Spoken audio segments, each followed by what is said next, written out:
Halo semuanya, perkenalkan ini teman saya Hesa. Di sini saya akan mewawancarai dia tentang bagaimana pengaruh dari budaya luar terhadap eh, perilaku generasi penerus bangsa, generasi remaja. Oke, Hes. Bagaimana sih budaya asing itu mempengaruhi cara berpakaian dan juga perilaku kamu di kehidupan sehari-hari? Budaya yang akhir-akhir ini sering masuk itu budaya barat dan budaya Korea.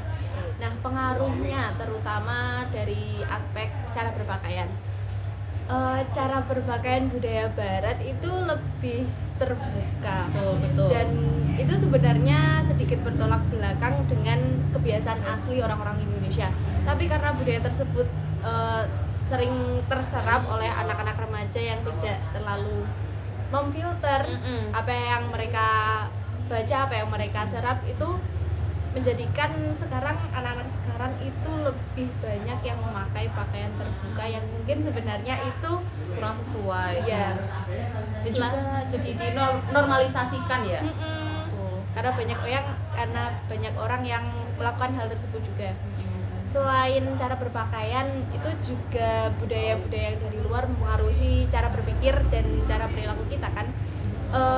Kita jadi dari dampak positifnya ya, kita jadi lebih terbuka terhadap perbedaan, terhadap keberagaman. Selain itu, gaya konsumerisme kita jadi lebih tahu makanan-makanan dari luar. Oh, ternyata mereka punya makanan unik yang kayak gini, kita bisa tahu.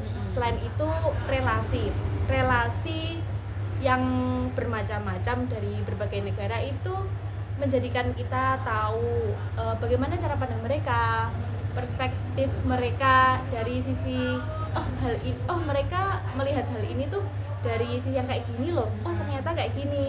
Itu juga banyak memberikan dampak positif karena kita tahu hal yang berbeda yang bisa kita ambil manfaatnya. Nah, yang kedua nih, Hes, kamu tuh pernah merasa nggak sih setelah mengenal budaya asing dari luar itu ada perubahan dalam diri kamu gitu? Menurut saya tidak menutup fakta sebenarnya.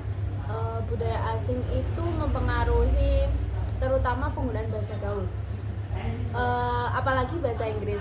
Saya merasa bahwa setiap hari penggunaan bahasa Inggris atau bahasa gaul lebih sering saya lakukan.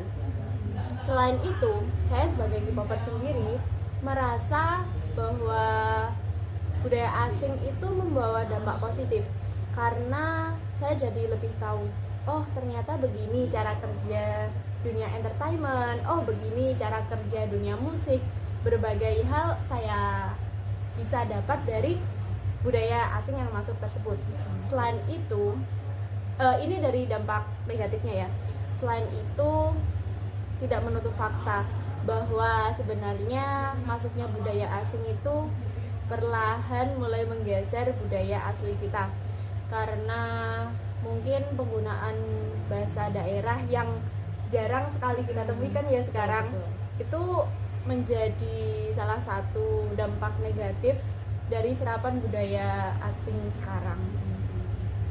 Terus sekarang tuh kan marak banget ya produk-produk asli dari Indonesia yang menggunakan embel-embel negara lain gitu. Jadi gimana ya, kesannya kayak identitas bangsa Indonesia tuh digantikan oleh budaya luar gitu. Contohnya seperti ada iklan, ada produk sabun cuci piring yang menggunakan embel-embel strawberry Korea seperti itu. Padahal banyak sekali mungkin obat-obat atau tanaman asli Indonesia yang lebih berkualitas, yang mungkin bisa dijadikan sebagai label dari produk-produk. Oh, ini asli Indonesia gitu. Justru hal itu tuh malah bikin Indonesia tuh makin menunjukkan keunggulan dan keunikan seperti itu. Nah, yang terakhir nih, Hes, aku mau tanya, bagaimana cara kamu menjaga budaya nasional di antara gempuran-gempuran pengaruh budaya dari luar? Cara kita untuk tetap melestarikan budaya nasional sebenarnya balik ke diri masing-masing.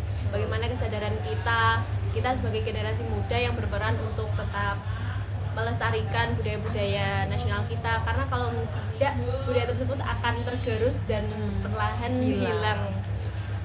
Selain itu, peran pemerintah, pihak guru juga berperan untuk tetap melestarikan mereka mengajari kepada murid-murid begini cara tetap melestarikan budaya-budaya, mungkin tidak harus pakaian adat atau tarian adat, dari mulai perilaku seperti gotong royong, kita toleransi, itu juga termasuk budaya nasional kita.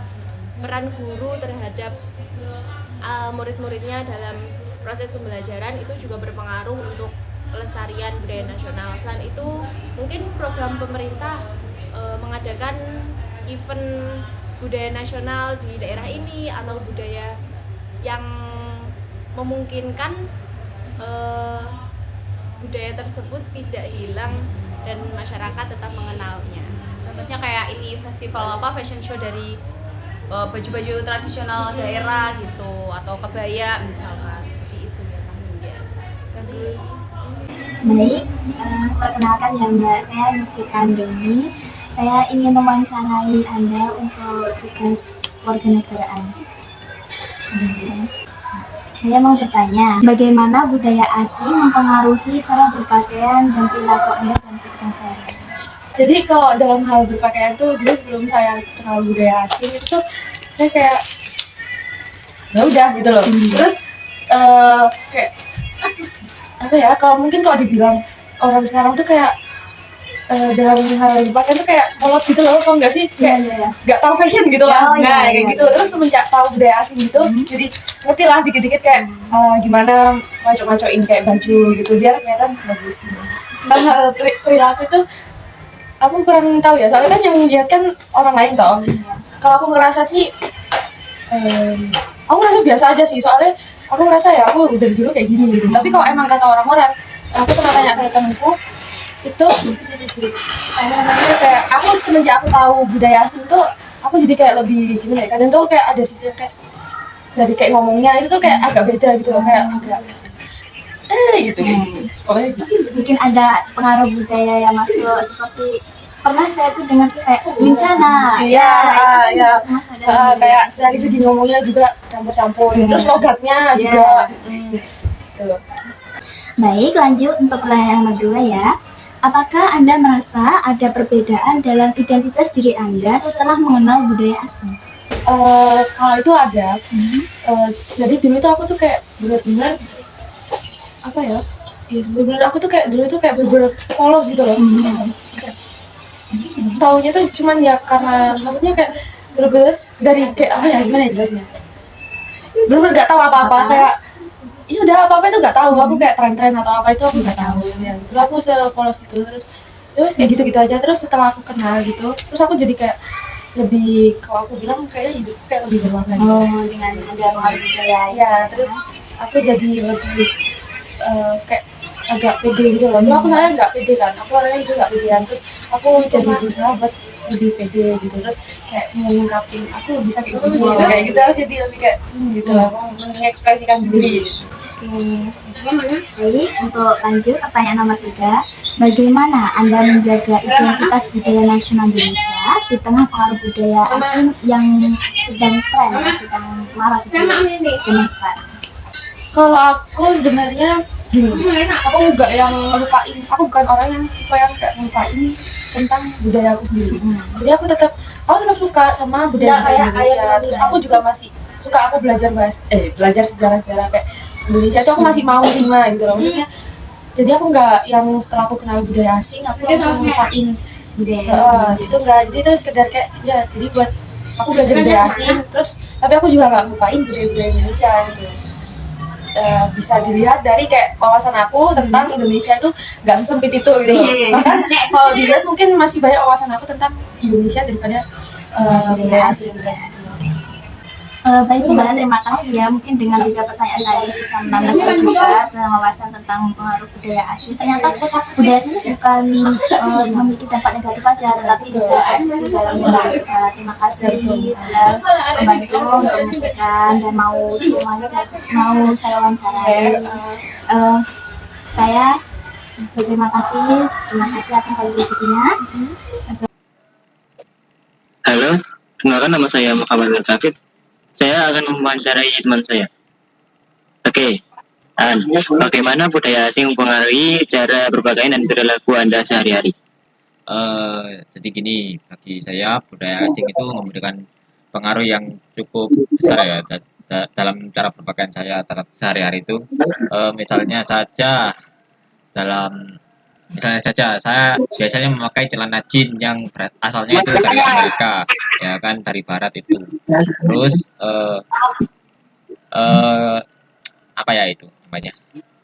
Ini kain flanel itu biasanya saya juga pakai.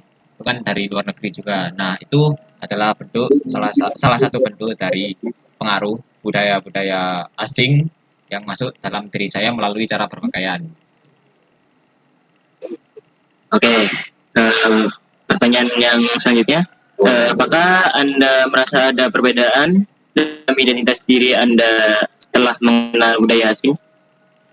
Saya siap ya. Jadi apakah ada perbedaan? Ya, pastinya ada perbedaan, yaitu di mana gimana ya? Saya lebih mengenal budaya sendiri karena saya tahu bahwa budaya sendiri itu lebih banyak ketimbang budaya-budaya asing tersebut. Misalnya, ketika saya tahu bahwa budaya asing itu membawa jin, saya tahu bahwa ada budaya-budaya lokal yang intinya itu